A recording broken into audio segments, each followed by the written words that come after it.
settlement of dispute and promotion of mutual interest on cooperation.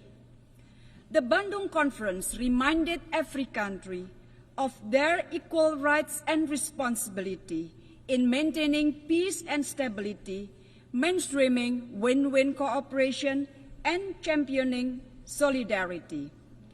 Indonesia brings along the Bandung spirit.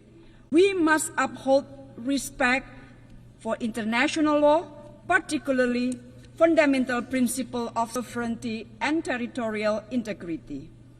This will ensure that disputes will be settled on the negotiating table rather than at the battlefield. A collective responsibility is also needed to the people of Palestine and Afghanistan.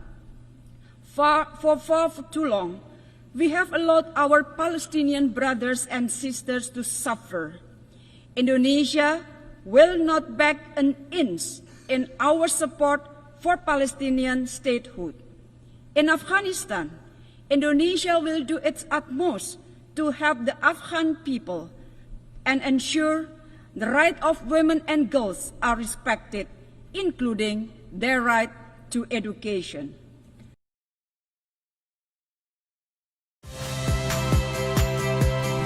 Saya Rahmat Ibrahim. Saksikan program-program Kompas TV melalui siaran digital, pay TV, dan media streaming lainnya. Kompas TV, independen, terpercaya.